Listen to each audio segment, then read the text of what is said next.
This is Adoption the Long View, a podcast brought to you by adopting.com.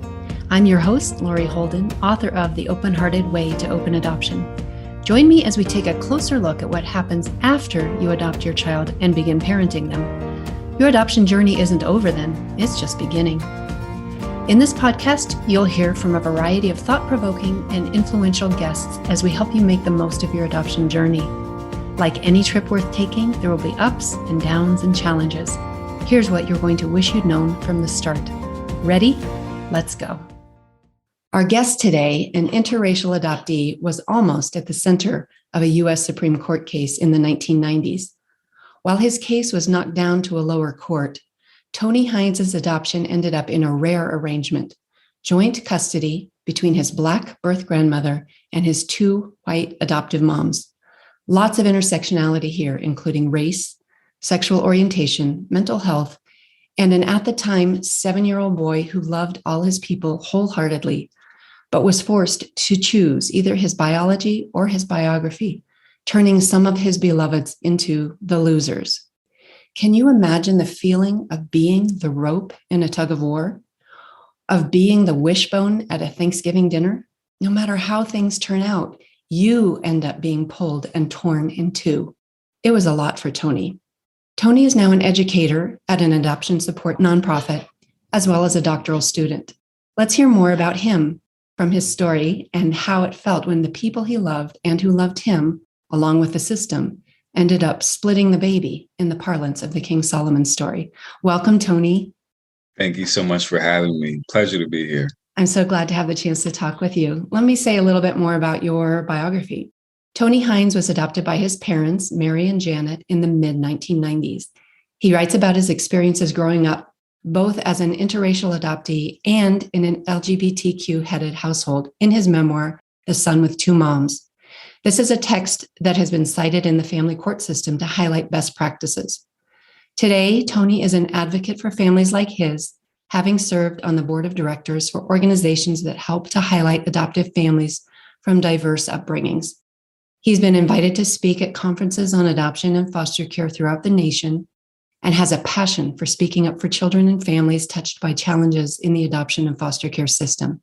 Tony completed his master's thesis in sociology on the psychology of children within same-sex households and is now completing his PhD studies in language, literacy, and culture at the University of Maryland, Baltimore County, where he's begun work on his dissertation, which focuses on social connectedness among adult interracial adoptees. As the training specialist at the Center for Adoption Support and Education, Tony Hynes has designed innovative training curricula that help families and professionals respond to evaluation and assessment tools that encapsulate holistic pictures of adoptees and foster youth. So it's such a treat to be able to talk with you, Tony, and hear more about your story, especially after reading your memoir, which I highly recommend. To start off, why don't you briefly tell us how you came to be adopted in the early 1990s? Well, thank you. And thank you for that great intro as well. I know that those are trickier than people think. So thank you a lot for a fantastic intro. So I was born in 1989 in Washington, D.C., born in Washington Adventist Hospital.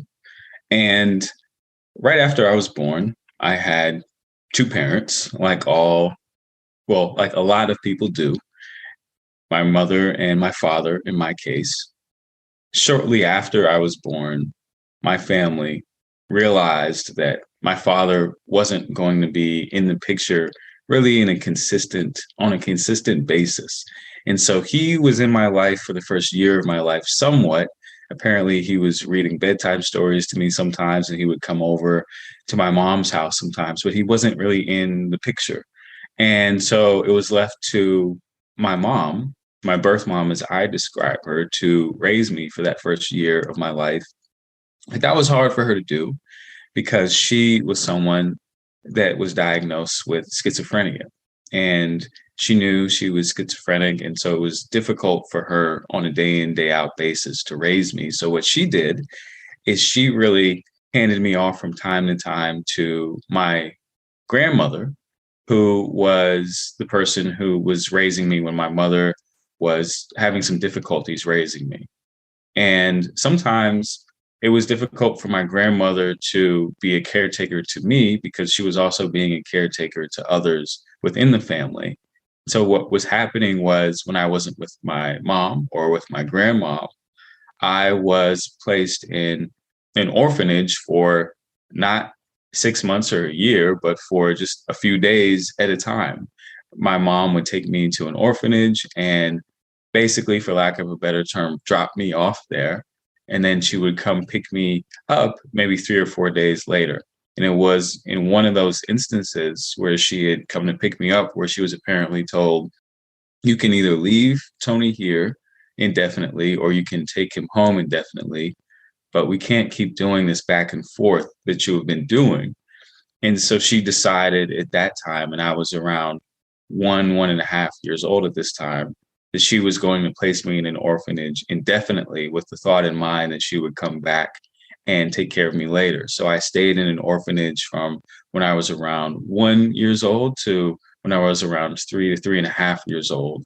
And it was at that time when I was matched with two more moms, Mary and Janet, who were foster parents looking to adopt and were matched with this little boy that was Tony Jones at that time. And they went and they saw me. And after that, they spent some time with me, and they spent some time with me in their own home. And I did house visits there, and I stayed overnight there. And they decided that they wanted to take me to their home and raise me. And so they became my foster parents when I was about 3.5 years old. And they became my foster parents. And then they decided that pretty quickly that they did want to adopt. And so they went through the process of adopting me when I was about 5 years old. And so I was adopted when I was 5.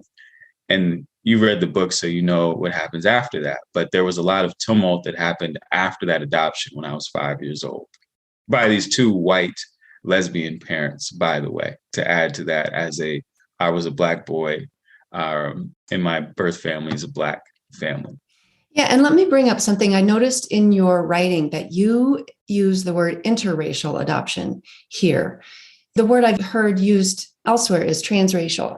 Is that a deliberate word choice you're using?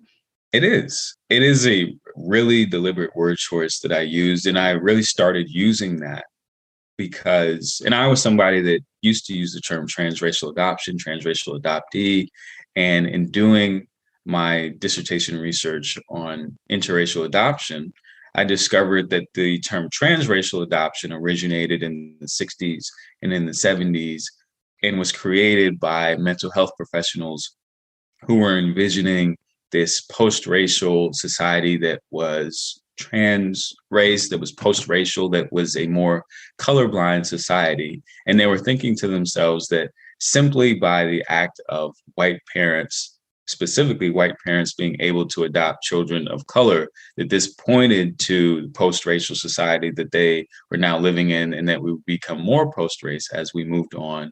And they, at the same time, were not envisioning having training for white adoptive parents on the importance of talking about cultural awareness, about talking about the importance of affirming racial identity in the household. It was more about, well, isn't this great that we can have these multicultural families in this way? And the mental health professionals that were creating this terminology, a lot of times, of course, were white mental health professionals that were creating this terminology. And so that's one thing I discovered. And then in my personal world, I discovered that the term transracial wasn't as defining a term for me personally as I felt that it should be if I was going to use the term. And I discovered that others also were having some confusion around the term transracial, especially in the 2010s, as the term transgender, rightfully so, became more popular in our lexicon. And so I was in a class one time, and one student in the class, we were asked earlier to share one interesting fact about ourselves. I shared that I was a transracial adoptee, and at the end of class, she came up to me and she said, "So transracial, does that mean you want to be white?" And I was thinking, oh, well, no. And then I told her what transracial adoption was and what it meant to be a transracial adoptee. That just meant being an adoptee with someone of different race parents than you are. And when I explained it, she understood it.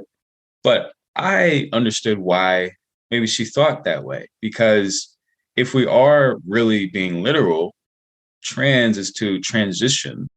And I wasn't trying to transition into a different race. As transracial adoptees, we're not trying to transition to any different race within our households.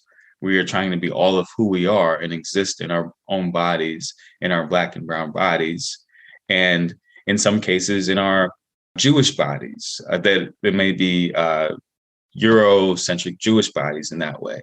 Might be Russian bodies that are raised by interracial adoptive parents who are Indian, for instance. But either way, we're trying to exist in our bodies and affirm our identities.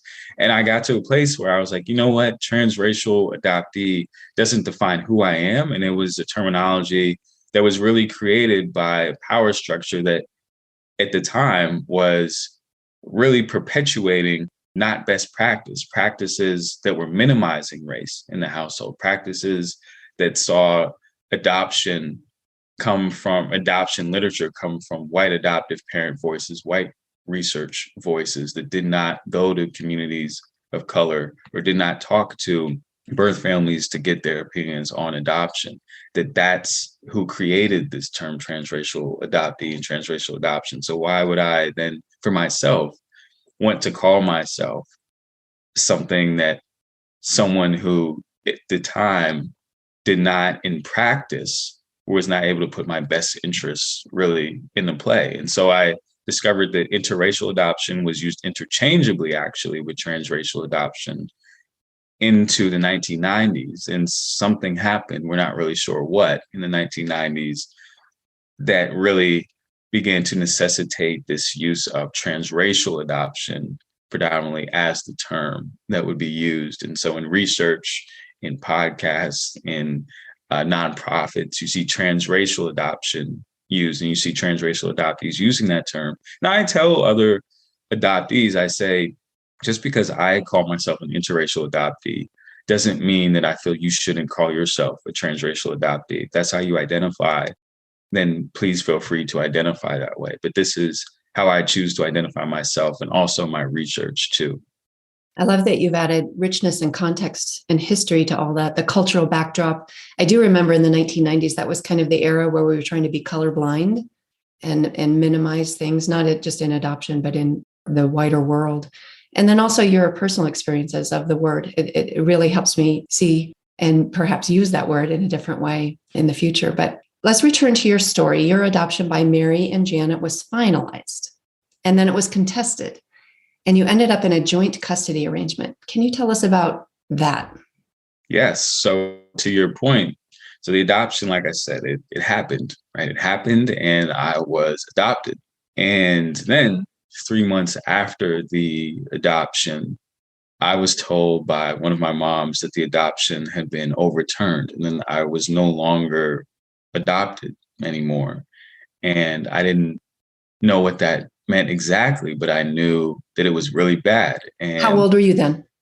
I was 5 years old when the adoption was overturned and when the adoption was initially granted. And so it was really only a 3-month period that I had of being an adoptee at that time. And my mom's contested and appealed that adoption. And I was told that the adoption had been overturned on the grounds that a white same-sex headed household wasn't the right household to raise a Black child in. And in DC at this time, typically it was an unspoken rule that you didn't place Black children with white families. And of course, there was bias and prejudice in the system about placing with LGBTQ plus families too.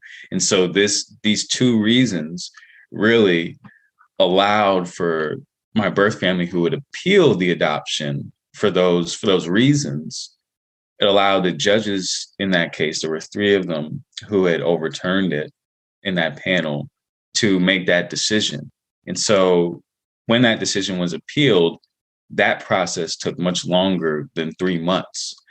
the decision was appealed, and we went back and forth in court for a couple of years, actually. So there were years, literally, from when I was about 5 years old to when I was 8 years old, that I didn't know which household I was going to be able to exist in and stay in. In the meantime, I was still growing up with Mary and Janet.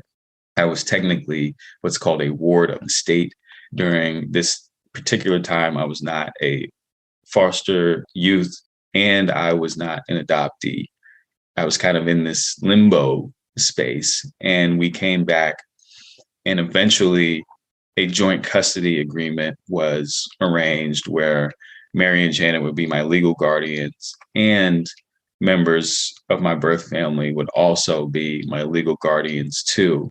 And so that was the agreement, and I was still able to grow up with Mary and Janet, but the agreement was that I would see my birth family every other week. And so this was basically a de facto open adoption without calling it that.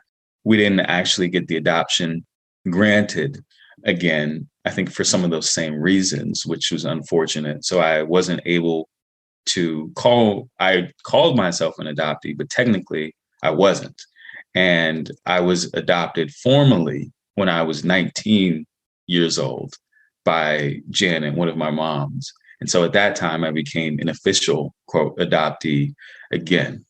Yeah, and so in that interim, which was very long, you were under legal guardianship. And I see this posited as a perhaps an alternative way of doing adoption rather than adoption. But talk about the limitations of that for you and how being in that space did and didn't serve you. Yeah, that's a great question. Well, one, there were things that were difficult for my moms because when I was younger, technically they had to get permission for certain things from my birth family. If they were going to take me out of the state, for example, they had to notify my birth family that they were taking me out of the state. And so they did that for the first couple of years. If we went on a camping trip and I was born in DC, raised in Maryland, really close to DC. But as Marylanders know, DC, Maryland, and Virginia are basically interconnected. And so if we decided to take a camping trip to Virginia, we had to tell my birth family that that was happening. Now, over time, my birth family, and it didn't take long, basically my grandmother said, you don't have to do that. You can take him, and we trust you to do that. But for them being parents, that was difficult. And I felt that. Even I wasn't told that, but I felt that there was some uncomfortability there. I felt that there was uncomfortability around this idea of me and who I belonged to most, who I could be most loyal to. And there was still uncomfortability and bitterness around the decision, bitterness around the joint custody agreement that was made, bitterness around the idea that I wasn't going to be able to grow up with my birth family on a day in, day out basis. So what happened was when I went to my grandmother's house, she would say things like, they stole you from us. And, those white people didn't want us to have you. And there was difficulty around interactions with my birth mother as well. My birth mother, before that joint custody agreement was agreed upon, she asked me, Tony, which family would you rather live with? Would you rather live with them or with me? And it took me a while, and I paused, and I said, I'd rather grow up with them. And I'm pretty sure I said it just like that, with a stutter and a pause. And she said nothing. She just started crying in that moment. And my grandmother, who was there, and I was 7 at this time, she was raising her voice and she was saying, look at what you've done to your mother, who she pointed to and was still crying. And of course, I felt terrible, and I comforted her and I said that, I still love you. But after that decision, because neither family was able to, I think, say, this is your adoptive family now, I think that there was ambiguous loss going on for all sides, unresolved loss going on for both sides. And it was difficult for both to really come to a space where they felt like this is solidified, that Tony is growing up here and this is his home. I was never told that. Years to rip off their Band-Aid instead of just saying, here, let's rip this off. To be honest, I don't ever feel like they even took it off. I feel like it stayed on, and the Band-Aid was just covering this wound that was there, that in some ways still exists to this day, even though I feel like there's mutual respect from both sides of my family. I do feel that that decision tore them and tore us apart in different ways. Specifically, the decision to stay in this legal guardianship space. Can you talk about that legally? Like, what did that mean for you with documents and things like that? Well, it meant for me that I couldn't get a job when I was 16, 17 years old because I didn't have the ability to get my original birth certificate to prove exactly who I was, to get my social security number to prove who I was. And because of the legal guardianship, my parents were worried that if they tried to get permission, they had to get permission from birth family because they were just my legal guardians. And they worried that if they tried to do that, then it would set in motion potentially another appeal of the legal guardianship, and that we would be back in court because they would be saying to themselves, well, they don't have a right to do this or a right to do that. And so it became hard in that way. They also didn't have the same level of rights to medical care that they would have had if they were my adopted family too. So if there was ever, thankfully there was not, but if there was ever a health emergency where I was under the knife and needed medical attention, they didn't have the same rights that adoptive parents have. Adoptive parents have more rights during those times than legal guardians have. And so there were things legally that were going on there because they were my legal guardians. Technically, these two women were not able to be legally both my parents in law, in written law. And so you had these two women who were queer women who were not able to claim that from a legal perspective too. So there were different things that really went on that were impacted legally by that particular decision. And so that's why it's really important that parents understand that when you're thinking about, do you want to be this child's foster parent, or do you want to be the legal guardian, or do you want to be their adoptive parent? If you are prospective adoptive parents, I would highly recommend you go and you try to become their adoptive parents, because you will have the most independence that you can have being their adoptive parents versus those two other options and other stipulations. Yeah, it sounds like that limbo would be very difficult from the parents' perspective, but also from your perspective, just being in that in-between place where this big decisions needed to be made for you by committee almost. Tony, I can tell when I read your memoir, The Son with Two Moms, which I loved and I recommend and will include a link in the show notes. I can tell that you deeply love your mother, Colleen, your birth grandmother, and Mary and Janet, the women who raised you. And like I said in the intro, when I hear your story, I see you as the rope in a tug of war or a wishbone at a holiday dinner. The loved ones are fighting over you, but you're the one being pulled and you're the one being broken. So what on the part of your parents and family members, what could have made things better for you?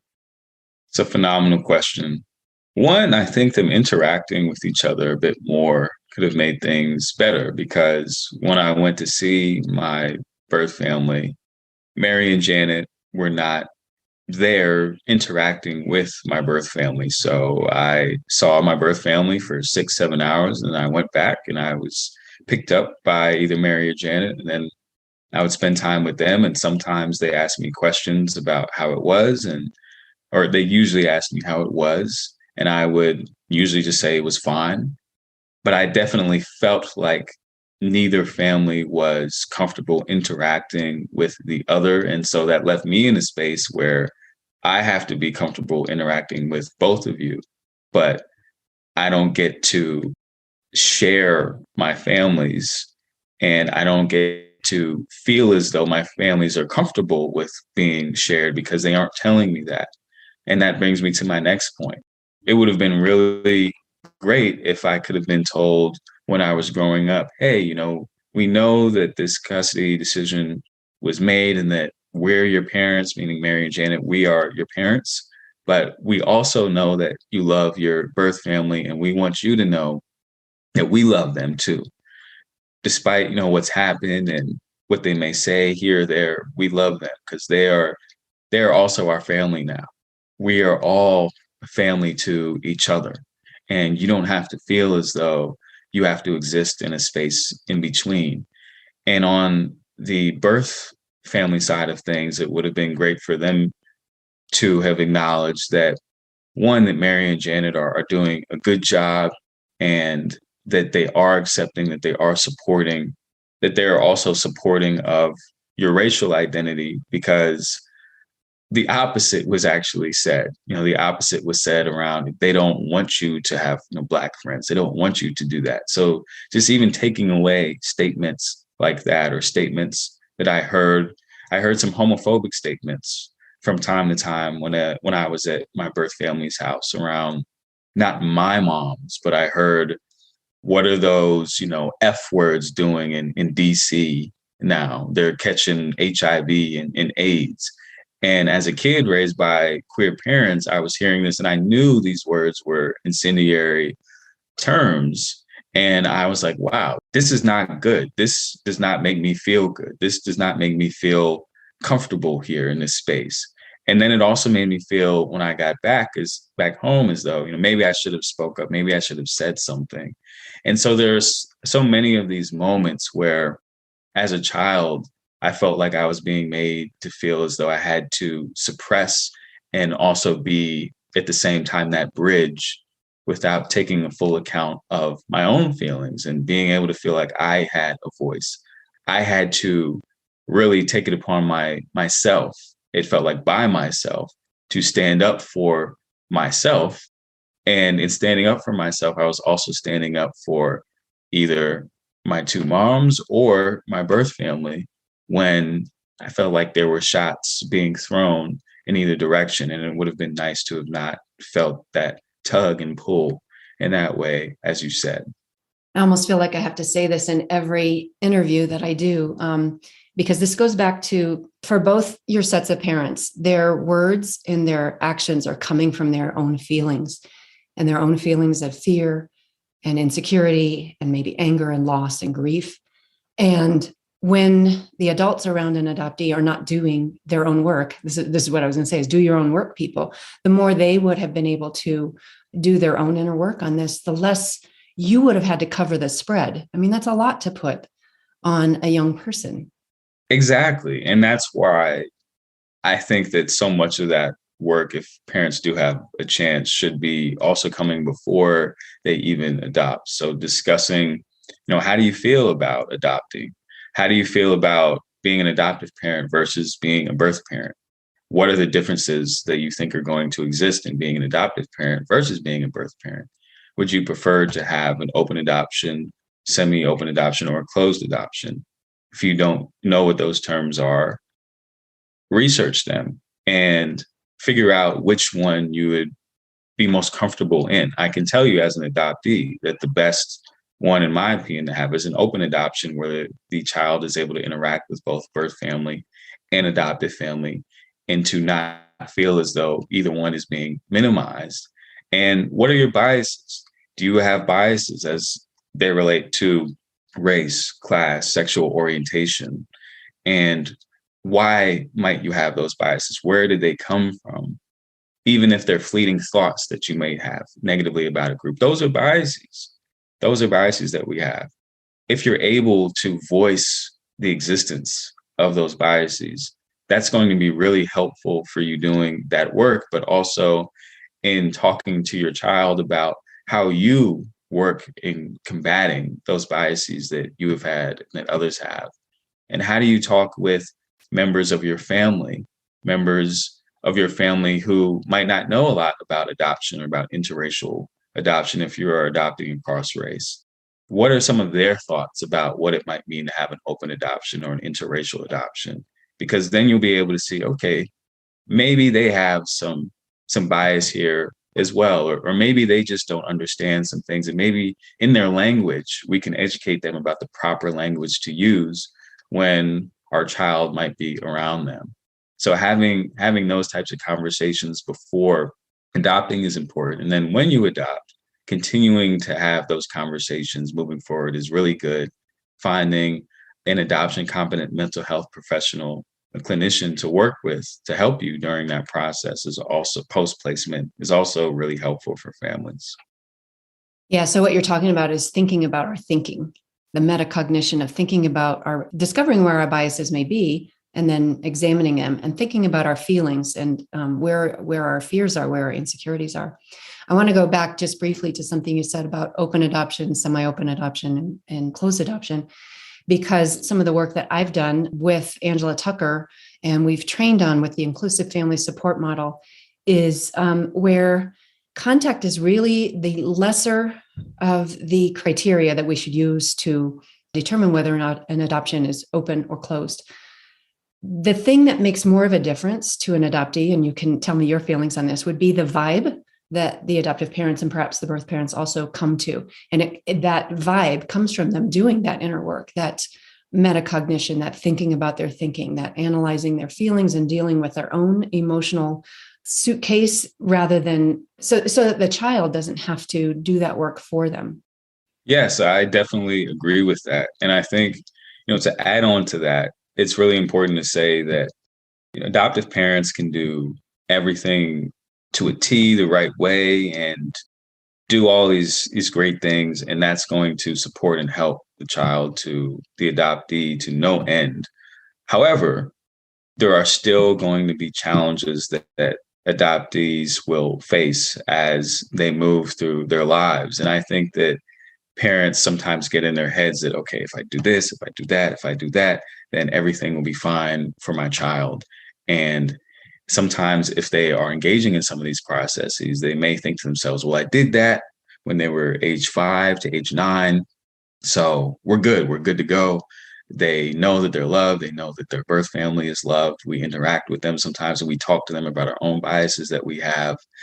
But especially as they're moving into adolescence, they're really creating their new selves. They're really solidifying their identities during that time. And they're figuring out even more what adoption means to them. They're figuring out what are some differences, what are some similarities that I have both to my adoptive family and to my birth family. So it's really important for parents to know that, one, it's okay to, in language, to not do everything the exact way that you wanted to do it. Because sometimes we see parents shut down when they learn that they've been doing things not in best practice, and they think to themselves, oh, I've ruined it. I've done a terrible job. Or they are on the opposite end of the spectrum and they feel that they've done everything right. We really need to help them get to a middle ground where they're constantly working with their child, and they're also accepting that there are just going to be some things that children have to go through by themselves, where they will figure out by themselves how they want to be. There was no amount of training that my white adoptive parents could have had that would have prepared them to prepare me for what it means to be a Black man in the United States. There were just going to be some things that I had to go through on my own. There were just going to be some things that, as an adoptee, I had to experience and know that just because I'm a Black man doesn't mean that as a Black man, the Black man who wasn't raised by adoptive parents, that they had the same experience I did. As an interracial adoptee, I had different experiences there.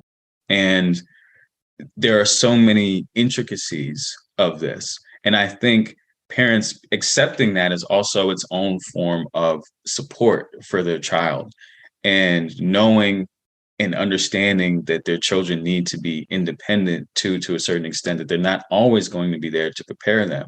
As a Black person, I know that that's what Black parents are telling their Black and brown children. They're telling their children that we are going to help you as much as we can, and these are the tools that we're giving you. But at the same time, there are going to be some things that you need and have to experience on your own to come into all of who yourself is.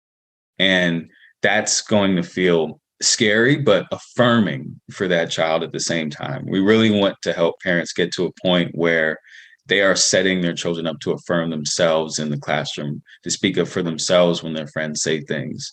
And so that's also, in addition to the great points that you made, that I would also offer to parents.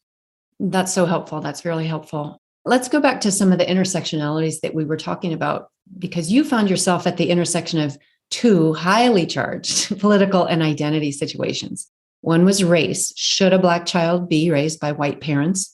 The other was sexual orientation. In a time before gay marriage was even legal, should a gay couple be able to raise a child?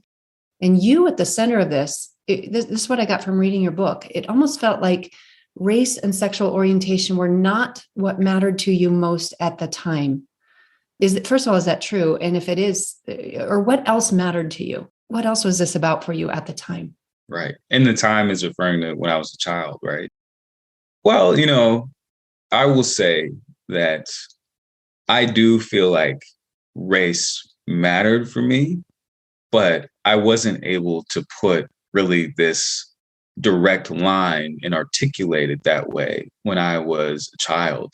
It just showed up in certain ways. So I was really interested in the civil rights movement of the 1950s and 60s in the United States. I was really interested in learning not only about Martin Luther King, but about Medgar Evers and Ralph Abernathy and, Fannie Lou Hamer and these other really important figures to the movement at a really young age. And I was really, really interested in fairness and equality. And I was really interested in why they were treating Black people so badly throughout history. And I was really interested in knowing what could drive someone to want to lynch somebody. And I was also scared too. I was scared because in learning this, I knew that, okay, well, I'm in an integrated household. So you're reading these books about people and the backlash to integration during the 50s and the 60s. And you're seeing that there were literal riots just because people and schools wanted to be integrated. And here we are, this interracial family. So what are they going to do to our family? And then I'm learning also about Matthew Shepard, who's a gay man who was killed, who was executed just because he happened to be gay. And so I'm thinking to myself, well, we're an interracial family and we're a gay family, so they're going to hate us doubly. And so in that way, I was thinking about, in those two ways, I was thinking about race, and I was thinking about and also sexual orientation and what it meant for our family. I was reminded all the time that our family was different than other families. Every time we went out, it seemed like people were staring at our family. But because we were different and because they wanted to perhaps learn more. I don't want to always say that it was because of prejudice. I think that a lot of it came out of curiosity. What is that family? I wonder what that family structure is like. And sometimes I'm sure it did come out of prejudice. And so I think I was reminded a lot by the outside world of my race and also the multiculturalness of my family and also the LGBTQ-ness of my family by the outside world. By myself, I'm not sure that I would have noticed those things if the outside world hadn't reminded me that this is who we are, this is who your family is to us. And therefore, this is how your family is going to get treated by us. I don't think I would have thought about what it meant to have two moms as much if, a kid hadn't come up to me. And I said this in my book, and he said, so do your two moms sleep in the same bed as each other? And I said, don't your parents sleep in the same bed as each other? I didn't think that it was different necessarily to have two women sleeping in the same bed, but this kid did. And where did he get that from? Because he was only 8 or 9 years old when he said that. So obviously an older person, an adult, had told him that. So the world really reminded me of those things. And so I carried that with me. But these weren't things myself where I felt as though it's important every day that I know that I carry that I'm a member of an LGBTQ headed household, or that I'm a Black person in a white home.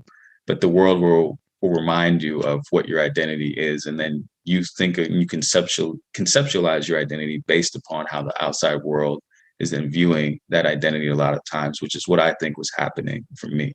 And I just want to say one more time that your book is so adept at helping people see how you navigated as a little boy, this triple whammy piece of your identity, where you've got the racial piece going on, the interracial piece going on, the LGBTQ headed household piece going on, and then the adoption piece.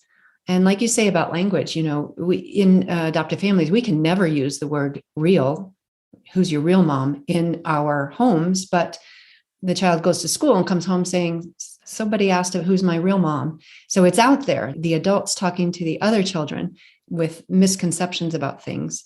That happens. And you had it happening to you on three fronts, at least. Maybe there's more. In the present day, Tony, in your work at C.A.S.E, the Center for Adoption Support and Education, you help educate people on this idea of not splitting the baby. And you've already told us what adoptive and birth families, what you'd like them to know about making adoption work better for the child at the center. But I also want to ask you, what would you like policymakers to know about not splitting the baby? Well, one, policymakers need to stop incentivizing adoption as a cure-all to family displacement separation. And what often is happening policy-wise is by incentivizing adoption, whoever has been involved in policy making, which is in its own way all of us, right? Because we vote for the people that make policy. We've been putting in place people who are incentivizing the separation of Black and Brown families through policy. One way that is done is through a policy called the Multi-Ethnic Placement Act, which was passed originally in 1994, amended in 1996. The Multi-Ethnic Placement Act stipulates that there basically shouldn't be discrimination when placing children with adoptive families, that the race of the family doesn't matter. So if my two white moms want to adopt me, that an adoption agency shouldn't say you can't adopt this child because you're a different race from him, which is great on the surface in terms of thinking about we shouldn't be discriminating, of course. But then when you actually look at that actual policy, it states that we can't be discriminatory when it comes to adoptive parents.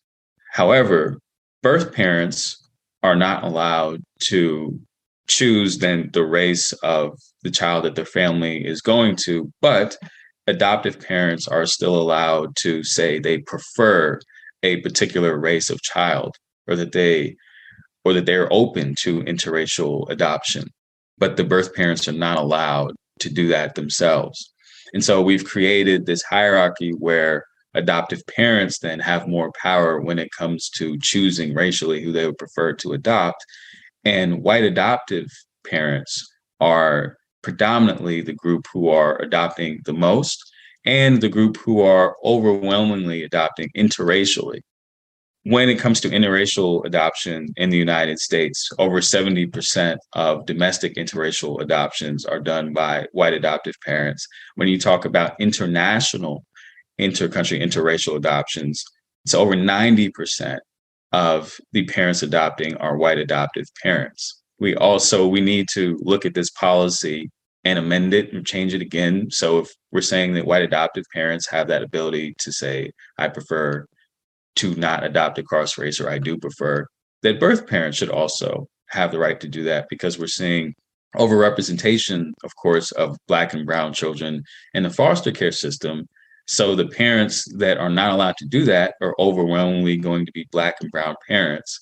And then we're also seeing when it comes to TPR, which is termination of parental rights, over time, that's gotten shorter and shorter and shorter. So before, it used to be when your child, as a birth parent, went into the foster care system, you had a certain amount of time in which you still had legal rights to your child before that termination of parental rights kicked in and your child automatically was no longer your child from a legal perspective. And over time, we've seen that time allotment get shorter and shorter and shorter. And now with the overturning of Roe v. Wade, we're seeing people in certain states that are saying that things like perhaps maybe things like that should be even shorter, that we should be doing even more to incentivize adoptions. And so we really need to continue to understand the intersectionality between incentivizing adoption without training, by the way, still without training, more training for adoptive families, and how that's intersecting with our racial issues in this country and discriminatory issues around race and sexuality in this country. And so that's, one of the things that I talk about. And organizations need to be not afraid to talk about these things, because what happens is if you have an adoption agency and they're getting funding federally, then they don't want to talk about policy. And those adoption agencies, though, are the ones that have a lot of power in this adoption world. And we also need, on podcasts and other places, educational forums to begin to talk about this more broadly, so we can educate and really make people more aware that this is continuing to go on and what we can do about it. Besides the incentivization of adoption, is there anything else that you think policy-wise should be done? I definitely think, and I think I alluded to it there, but I definitely think we should have more training policy-wise for prospective adoptive parents. If parents are going to be adopting across race, if parents are going to be, if they're, an LGBTQ couple who's adopting a child, they need to have more training on what that experience is going to be like. They need to hear from adults like me who have had that experience.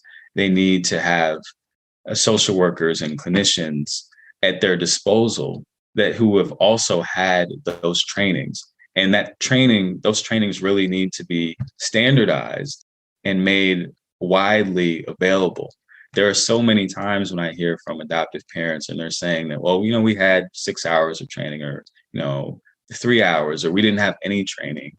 And other places that say they've had, a little bit more training, but they don't really feel as though they've been prepared to think about post-placement, what it means to be, as you said, not only connecting with birth family, but thinking about language and what language means, and thinking about the grief and loss of the child, thinking about how the number of moves before the child has reached their family, how that impacts that child when it comes to attachment, when it comes to separation, when it comes to feelings of not belonging to that adoptive family. So I would love, policy-wise, if we trained on that more often. And if we said that in order to adopt, you need to have this training, because I think that adoptive parents would feel a lot more aware, and that they had more in their toolbox, and that they understood more of what their kids were going through, and be able to support them in broader respects if they had things like that. And I could go on about other items that I think that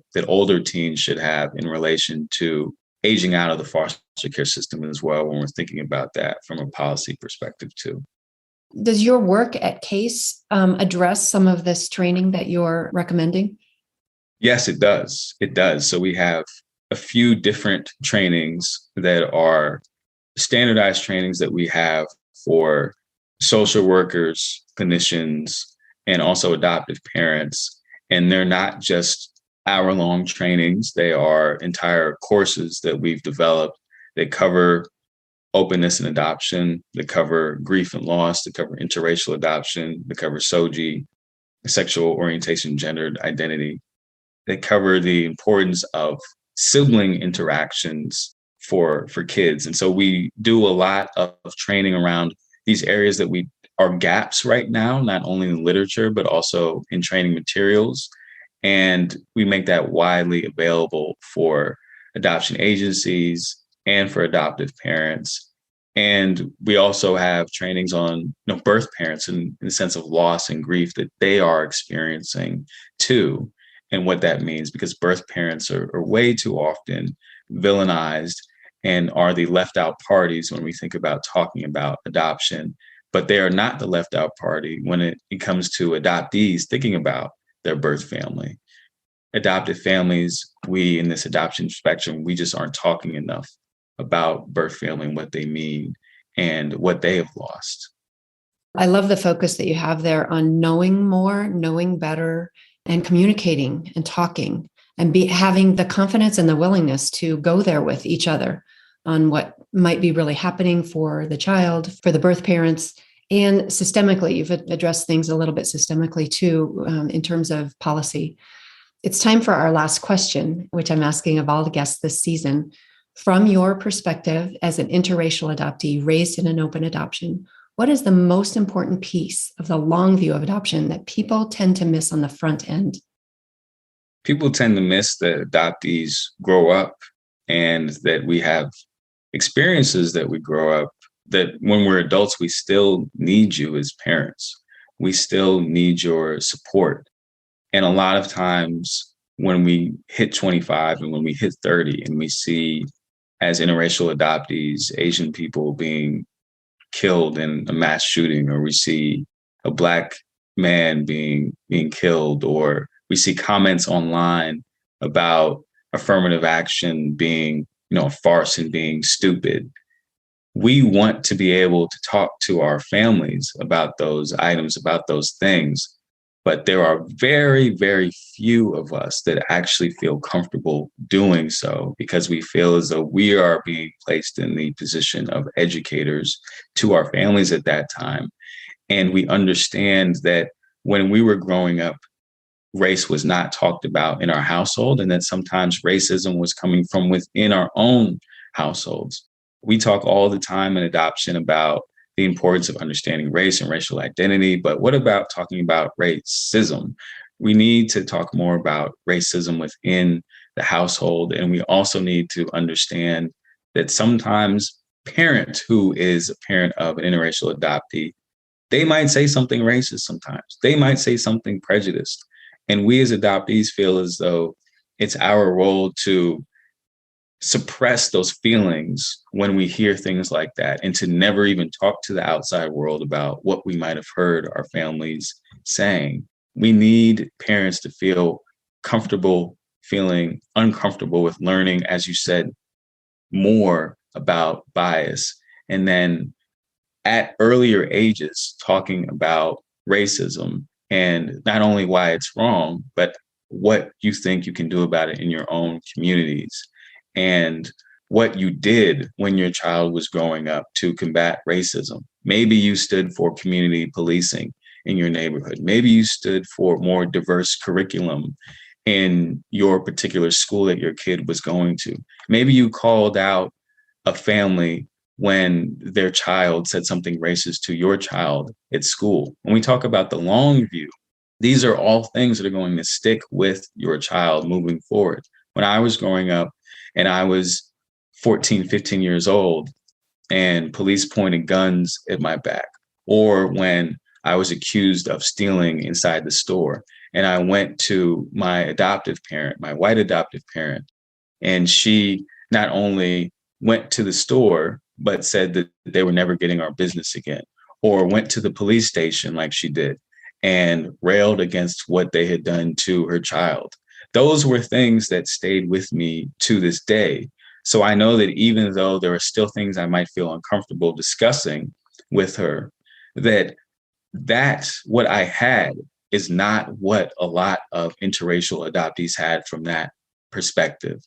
And that stays with them not only when they're 15, 16, 17, but when they're 50, 55, 60 years old, past their parents' time on this earth, right? And so when we're thinking about the long view, the things that you're doing in your kids' childhoods play into the rest of their lives. So that's why when we talk about doing the work, it's so important. And to do the work, we need to be listening to the voices of adoptees. We need to be educating ourselves and going to as many trainings as we can. We need to be connecting with other interracial adoptive families as much as we can. And we need to be understanding the intersectionality, because there are more and more kids like me who grew up with two moms and two dads, right? Or a single queer mom or a single queer dad. And there's intersectionality in those experiences that are going to be different from just growing up in interracial adoptive households for a lot of families too. So that's in a nutshell, some of the things that I would say when it comes to that long view. Thank you so much for addressing that long view, because that's where we're headed here. And I am just so grateful to you, Tony, for helping us see all the ways that we can split the baby with the way we think and the way we talk and the way we deal with the world at large, the world in our home, the big and small of things. It's not just splitting the baby through adoption. We can split the baby through interracial ways, through LGBTQ headed households. Anything that makes a child feel different puts them in the position of maybe having to straddle two worlds. And we need to be really mindful of supporting them and not making that straddle any harder than it needs to be, and ameliorating that straddle in all the ways that we can. And I completely agree with that. And one last thing to add that I wanted to say is that when it comes to interracial adoption, the way you talk about your child's birth family is sending a message not only about how you think about their birth family, but also how you think about the racial group that they belong to as well. If the only time they're hearing about Black and brown people is when you talk negatively or dismissively about their birth families, they're going to be thinking to themselves, is this how they feel about all Black people? Or, do they think that I'm only successful because I'm growing up in this particular household? If they're talking negatively about the education status, for instance, of birth family members, that's a message that's going to be sent to that child around, maybe my parents feel that the education of Black and brown people, maybe they feel that they're just not educated individuals. And so in talking positively about birth family, sometimes it's going to double as also sending positive messages around racial identity for that child too. And of course, this needs to be done in tandem with talking positively about racial mirrors and role models as well. And also having Black and brown friends that are not just random people that you meet and, invite over for dinner, but that you actually create meaningful friendships, that you actually, in what you read and what you listen to, are reflective as well of some of your children's experiences. So that's also just something that I wanted to add. Thank you so much for that, Tony. And thank you so much for talking with us today. I really appreciate it. Thank you for having me, Lori. Special thanks to adopting.com for producing and sponsoring this podcast. With each episode of Adoption the Long View, we bring you guests who expand your knowledge of adoptive parenting. Please subscribe, give this episode a rating, and share with others who are on the journey of adoptive parenting. Thanks to each of you for tuning in and investing in your adoption's long view. May you meet everything on your road ahead with confidence, capability, and compassion.